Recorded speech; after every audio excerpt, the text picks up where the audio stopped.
अगर आपको जिंदगी और मौत के फैसले लेने में मजा आता है तो आप पक्के हॉरर फैन हैं। 2022 में रिलीज हुई चूज और डाई एक हॉरर फ्लिक है जिसका आपको इंतजार था।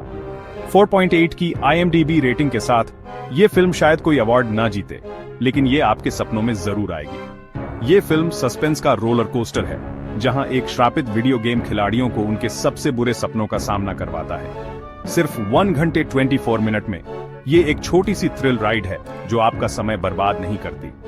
अब नेटफ्लिक्स पर उपलब्ध है।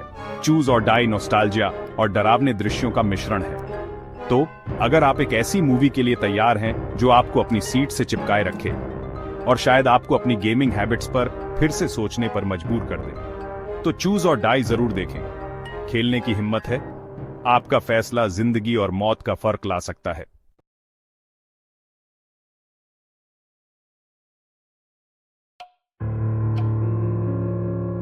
पिक्सेल वाला डर, जहां पुरानी यादें बुरे सपने में बदल जाती हैं। रेट्रो गेमिंग की पिक्सेल वाली दुनिया का एक अलग ही आकर्षण होता है। हमें साधारण ग्राफिक्स और 8 बिट साउंड ट्रैक अच्छे से याद हैं। ये बचपन के अचंभे की भावना जगाते हैं। लेकिन क्या होता है जब यह डिजिटल नॉस्टैल्जिया एक भयानक मोड़ ले लेती है? जब कल्पना और वास्तविकता के बीच की रेखा धुंधली हो जाती है, तो हम जैसी फिल्मों के बेचैन करने वाले दायरे में प्रवेश करते हैं। यह 2022 की हॉरर थ्रिलर फिल्म हमें सीधे सर्वाइवल के एक भयानक खेल में धकेल देती है, जहां सब कुछ दांव पर लगा होता है। हमारी नायिका केला एक स्ट्रगलिंग कॉलेज स्टूडेंट है जो एक पास्ट ट्रेजेडी से परेशान है। वह गिल्ट और फाइनेंशियल स्ट्रेन से जूझ रही है और विंटेज वीडियो गेम्स के फेमिलियर कंफर्ट में सोलिस ढूंढ रही है। उसका रास्ता कर्सार से टकराता है, जो 80 के दशक का एक रहस्यमय और अनरिलीज्ड गेम है। उसे क्या पता कि गेमिंग हिस्ट्री के इस रेलिक में एक डार्क सीक्रेट छुपा है, एक श्राप जो डेडली कॉन्सिक्वेंसेस के साथ रियलिटी में रिश्ता है। QSR का श्राप, केला का एक डेडली गेम में डिसेंट। खेल की शुरुआती चुनौतियां काफी हार्मलेस लगती हैं। वे अजीब हैं, हाँ, लेकिन सीमिंगली इनकॉन्सिक्वेंशियल। फिर भी जैसे जैसे केला आगे बढ़ती है, टास्क्स एक सिनिस्टर टर्न ले लेते हैं। वे डिस्टर्बिंग और वायलेंट ट्रायल्स में बदल जाते हैं। खेल में उसका हर चुनाव असली दुनिया में हॉरिफाइंग रिजल्ट्स के साथ प्रकट होता है। यह एक भयानक डोमिनो इफेक्ट है जो उसे अनइमेजिनेबल हॉरर के एक स्पाइरल में फंसा देता है। खेल सिर्फ रैंडम फियर्स का शिकार नहीं करता, यह केला के अतीत में जाता है। चिलिंग प्रिसिजन के साथ उसकी डीपेस्ट वल्नरेबिलिटीज का फायदा उठाता है। हर चैलेंज उसे अपनी डार्केस्ट मेमोरीज का सामना करने के लिए मजबूर करता है। उसके पर्सनल ट्रॉमा को वेपनाइज्ड नाइटमेयर में बदल देता है। जैसे जैसे खेल और वास्तविकता के बीच की रेखाएं घुलती रहती हैं, केला को QSR के पीछे के रहस्य को सुलझाना होगा।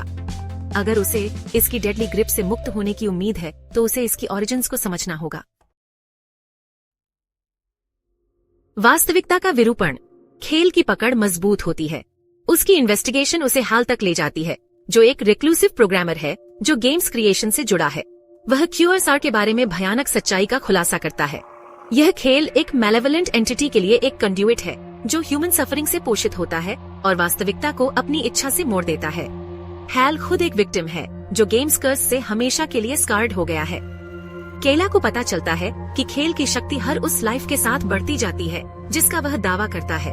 यह और अधिक पोटेंट हो जाता है। वास्तविकता पर इसकी पकड़ मजबूत होती जाती है। समय समाप्त हो रहा है, न केवल कायला के लिए बल्कि उन सभी के लिए जो QSR के साथ पाथ्स क्रॉस करने की हिम्मत करते हैं। उसे एहसास होता है कि उसे खेल के मूल में ईविल का सामना करना होगा। यह एक ऐसा कॉन्फ्रंटेशन है जो उसे उसकी एब्सोल्यूट लिमिट्स तक पुश करेगा। टकराव और नियंत्रण, आभासी जंजीरों से मुक्त होना। हैल के साथ फाइनल शोडाउन, जो अब पूरी तरह से श्राप से ग्रस्त है, विल्स की एक हार्ट स्टॉपिंग बैटल है। केला को गेम के ट्विस्टेड लॉजिक को आउटस्मार्ट करना होगा। उसे इसके मैकेनिक्स की अपनी समझ का इसके खिलाफ इस्तेमाल करना होगा। एक क्लाइमैक्टिक मोमेंट में वह टेबल्स टर्न करती है, उस श्राप पर कंट्रोल कर लेती है जिसने उसे परेशान किया है। सिर्फ एक हॉरर फिल्म से कहीं बढ़कर है। यह टेक्नोलॉजी के सिडक्टिव नेचर पर एक चिलिंग कमेंट्री है। यह एक्सप्लॉयटेशन की पोटेंशियल और वर्चुअल और रियल के बीच ब्लरिंग लाइंस को एक्सप्लोर करता है। केला इस हॉरिफिक ऑर्डियल से हमेशा के लिए बदल जाती है। वह एक सर्वाइवर है, लेकिन वह एक ऐसी ताकत भी है जिससे रेकन्ड विद किया जाना है। खुद कर्स की पावर से लैस, वह गुड के लिए इसका इस्तेमाल करने के लिए निकल पड़ती है। वह उन लोगों को जस्टिस दिलाएगी जो इसके डिजर्व करते हैं।